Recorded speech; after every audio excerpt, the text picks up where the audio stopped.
Hello बच्चों, मैं अमर sir. बच्चों, कल हमने वैद्युत विभव तथा धारिता में अंग्रेजी में हम उसे इलेक्ट्रोस्टैटिक पोटेंशियल एंड कैपेसिटेंस कहते हैं, जिसमें कल हमने कुछ परिभाषाएं पढ़ी थी और दो इम्पॉर्टेंट नोट्स पढ़े थे, जो कि आपका समविभव पृष्ठ, उसे इंग्लिश में हम इक्विपोटेंशियल सरफेस कहते हैं, विभव प्रवणता यानी कि पोटेंशियल ग्रेडियंट, और फिर आपका वैद्युत स्थितिज ऊर्जा यानी कि इलेक्ट्रिक पोटेंशियल एनर्जी, और फिर हमने दो नोट्स के विषय में बात किया था।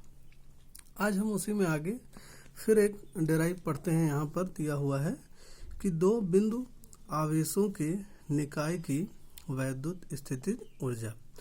अगर बच्चों हम इसे इंग्लिश में देखेंगे तो electric potential energy due to system of 2 point charges.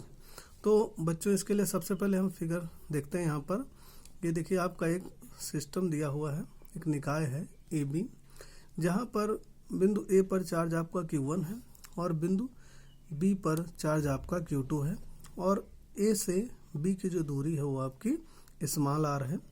और ये जो आपका दो बिंदु आवेश हैं, ये एक तरीके का जो सिस्टम बना हुआ है, ये आपका अनंत में कहीं रखा हुआ है।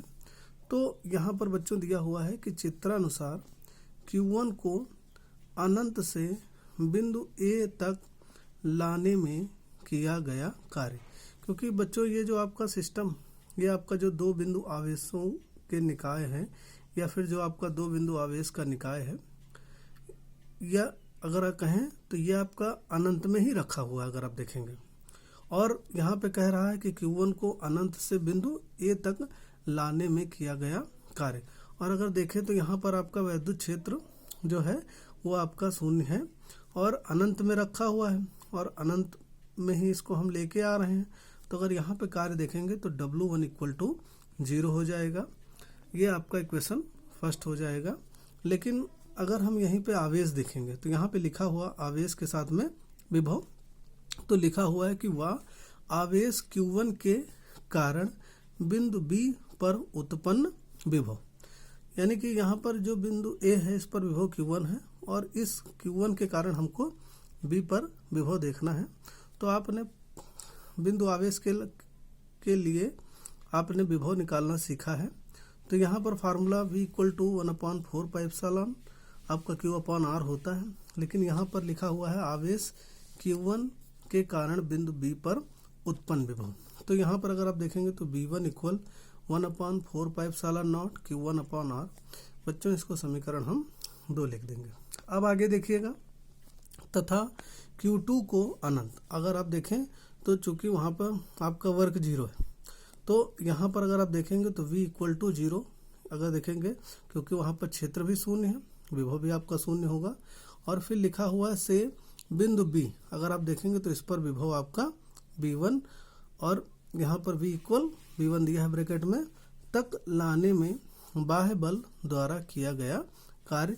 तो बच्चों यहाँ पे देखेंगे तो आपको पता है कि फार्मूला W = Q∆V होता है। या फिर अगर आप देखें तो यहाँ पर अगर आप देखें तो एक तरीके से बात करें तो ΔV = W/Q हो सकता है, या फिर ΔB/ΔW/Q हो सकता है, क्योंकि आपने पढ़ा है कि वर्क अपॉन चार्ज आपका पोटेंशियल है।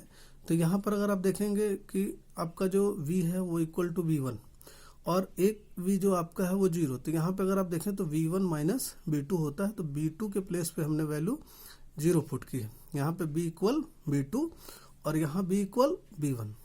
तो यहाँ पर B2 के प्लेस पे 0 यूज़ किया है, और यहाँ पर हमने V1 यूज़ किया है। तो यहाँ पर अगर आप देखेंगे तो यहाँ पे अगर आप देखें तो यहाँ पे W2 = Q2 V1 हो जाएगा। ये आपका इक्वेशन थर्ड हो जाएगी। और फिर अब देखें हम इक्वेशन सेकंड की वैल्यू इक्वेशन थर्ड में रख देंगे। तो W2 = Q2 ब्रैकेट में 1/4πε0 Q1/R हो जाएगा। और फिर इसे थोड़ा सा और सॉल्व करेंगे तो यहाँ पर W2 = 1/4πε0 Q1 Q2/R ये आपका समीकरण 4 हो जाएगा। आगे बच्चों हम देखते हैं, अतः दो आवेशों के निकाय की वैद्युत स्थितिज ऊर्जा। तो यहाँ पर देखेंगे कैपिटल यू से डिनोट करेंगे इक्वल W1 प्लस W2, और आपने देखा कि U इक्वल W1 आपका 0 है प्लस W2 आपका 1/4 pi epsilon not Q1 Q2 upon R है। तो U equal 1/4 pi epsilon not Q1 Q2 upon R हो जाएगा। तो ये आपका दो बिंदु आवेशों के निकाय की वैद्युत स्थितिज ऊर्जा हो जाएगी। और यहाँ पर बच्चों स्थितियाँ देखें तो दो स्थितियाँ जनरेट होती हैं कि अगर Q1 Q2 ग्रेटर देन 0 तो जो आपका वैद्युत स्थितिज ऊर्जा है वो आपकी पॉजिटिव रहेगी, और अगर Q1 Q2 लेस देन 0 हो या फिर छोटा आपका हो 0 से, तो U जो आपका होगा या फिर जो वैद्युत स्थितिज ऊर्जा है वो आपकी निगेटिव रहेगी। बच्चों यहाँ पर थोड़ा सा फिगर के विषय में आप एक बार और समझ लीजिएगा कि ये दो बिंदु आवेश हैं और इनके बीच की दूरी R है, और इसको AB से डिनोट किया है, और जिस पर अलग अलग आपका चार्ज Q1 Q2 दिया हुआ है, और ये आपका अनंत में ही रखा हुआ है, और फिर उसके बाद में यहाँ पर इसके थ्रू डेरिवेशन आपका किया गया है। धन्यवाद।